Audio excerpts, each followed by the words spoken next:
Hello guys, today I'll show you how to edit anything using MS Paint. So today what we're gonna do is erase this arrow.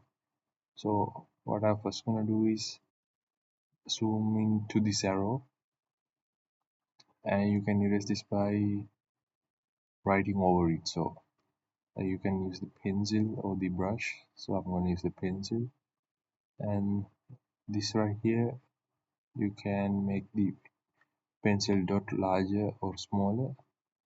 So next thing you have to do is pick the color of the background. So using color picker you can choose any color. So after choosing it you can just go and erase this arrow. So when you get closer to the border you have to zoom it in more and make the dot more smaller, and you can just draw it.